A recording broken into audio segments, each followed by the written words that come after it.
विद्यार्थी मित्रांनो, आज आपण प्रश्न क्रमांक पहिला ब मध्ये सहज संबंध लिहा हा प्रश्न प्रत्येकी 1 गुणांसाठी परीक्षेला विचारला जातो। अतिशय सोपा प्रश्न आज आपण या ठिकाणी अभ्यासणार आहोत। नमुन्यासाठी मी 4 सहसंबंध तुमच्या पुढे ठेवलेले आहेत। त्यातला पहिला सहसंबंध आपण पाहणार आहोत। त्वचा, मेलेनिन। म्हणजे त्वचेमध्ये मेलेनिन नावाचं अमिनो आम्ल असतं जे प्रथिनांपासून तयार होतं। तर त्यामुळे आपली जी त्वचा आहे ती चमकदार आणि व्यवस्थित दिसते। कुठल्याही प्रकारचे पांढरे डाग त्या त्वचेवर येत नाहीत।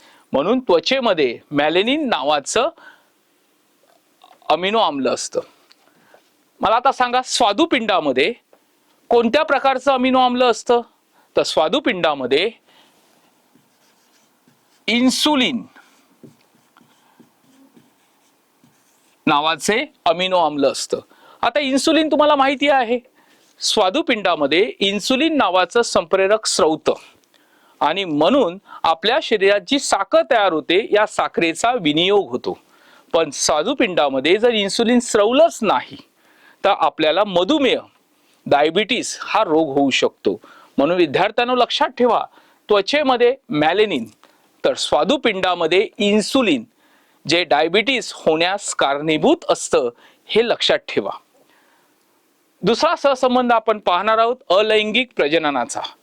अमिबामध्ये द्विविभाजन होतं, म्हणजे एका अमिबाचं 2 अमिबामध्ये रूपांतर होतं। एक जनक अमिबाचं 2 नवजात अमिबामध्ये रूपांतर होतं। तर हायड्रामध्ये कोणत्या प्रकारचं अलैंगिक प्रजनन होतं? तर हायड्रामध्ये मुकुलायन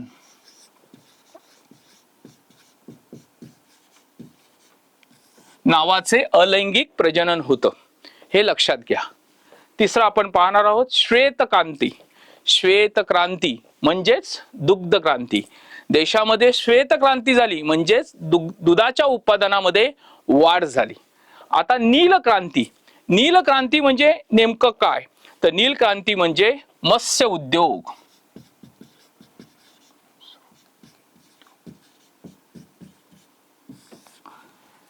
श्वेतक्रांतीमुळे दुग्ध क्रांती होते, दूध उत्पादनामध्ये वाढ होते। तर नीलक्रांतीमध्ये माशांचं उत्पादन वाढतं, मत्स्य उद्योगामध्ये वाढ होते। चौथा आपण पाहणार आहोत नशा देणारे पदार्थ। नशा देणारे पदार्थ अंमली पदार्थ असतात, तर ज्यामुळे कर्करोग होतो, कॅन्सर होतो, असे पदार्थ कोणते? तुम्हाला सहजपणे उत्तर देऊ शकता, तंबाखू, सिगारेट। या पदार्थांमध्ये निकोटीन नावाचं विषारी पदार्थ असतो। म्हणून कर्कजन्य पदार्थ म्हणजेच तंबाखूजन्य पदार्थ।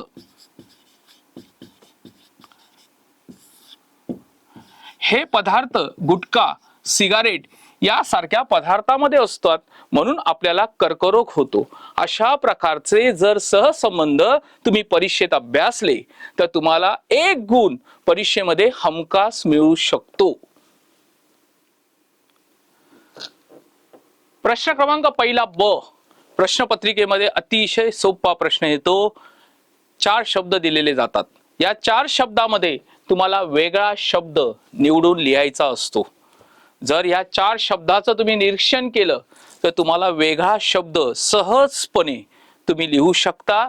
हा शब्द प्रत्येकी 1 गुणांसाठी परीक्षेला येतो।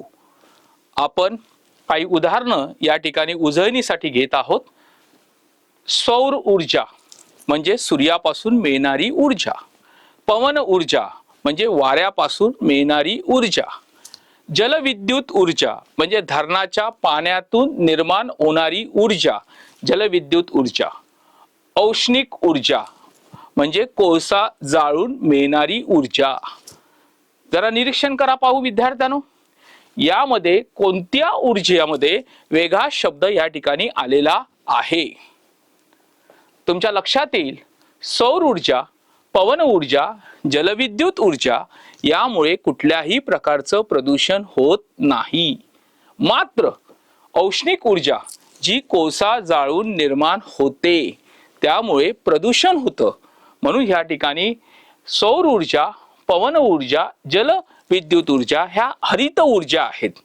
मात्र औष्णिक ऊर्जा ही हरित ऊर्जा नाही, कारण त्याच्यामध्ये प्रदूषण होतं. म्हणून ह्या ठिकाणी वेगळा शब्द आहे औष्णिक ऊर्जा.